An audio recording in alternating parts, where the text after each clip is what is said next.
Hi friends, welcome to my channel. ఈ వీడియోలో మనం ప్రక్రియలు పద్య బోధన పద్ధతుల గురించి తెలుసుకుందాం. పద్య బోధన ప్రపంచంలో ఏ స్థాయిలోనైనా గద్యం కన్నా పద్యము లేదా పాట ముందు పుట్టిందనమాట.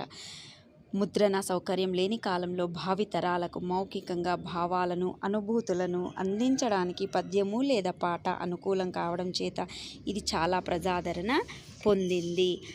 తరగతి గదిలోని విద్యార్థులు పిల్లల మానసిక స్థాయిని బట్టి పద్య బోధనకు ప్రతిపదార్థ పద్ధతి, తాత్పర్య పద్ధతి, పూర్ణ పద్ధతి, ఖండ పద్ధతి, పఠన పద్ధతి, ప్రశ్నోత్తర పద్ధతి, ప్రశంసా పద్ధతి మొదలైన పద్ధతులు ఉన్న ప్రధానంగా 2 పద్ధతులను ఉపయోగించి బోధించవచ్చు.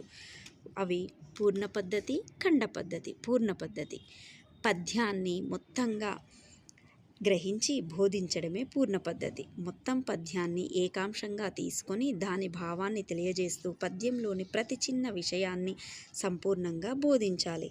పూర్ణ పద్ధతిలో ప్రతి పదానికి అర్థం చెప్పడం కాకుండా భావానికి, సౌందర్యానికి ప్రాధాన్యం ఇవ్వాలి. పద్యము లేదా గేయము లేదా పాటలోని శబ్ద చమత్కారాన్ని, అర్థ చమత్కారాన్ని సాధ్యమైనంత వరకు విద్యార్థులే గ్రహించేందుకు, తిరిగి సొంత మాటల్లో సారాంశాన్ని చెప్పేందుకు తగిన సన్నివేశాలను కల్పించాలి. తద్వారా వారిలో రసానుభూతి, భావానుభూతి కలిగించవచ్చు. రెండవది ఖండ పద్ధతి. ఈ పద్ధతి పూర్ణ పద్ధతికి పూర్తిగా భిన్నమైంది. ఈ పద్ధతి ప్రకారం ఒక్కో పాదంలోని ప్రతి పాదానికి లేదా క్లిష్ట పదాలకు అర్థాలు చెబుతూ అన్ని పాదాలు పూర్తి చేసి చివర భావం చెప్పాలి.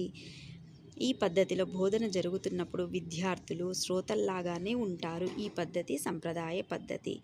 నెక్స్ట్ వీడియోలో మనం గద్య బోధన పద్ధతుల గురించి తెలుసుకుందాం. Thank you friends. ఈ వీడియో కనుక నచ్చినట్టయితే లైక్ చేయండి, షేర్ చేయండి. Please subscribe my channel. Thanks for watching.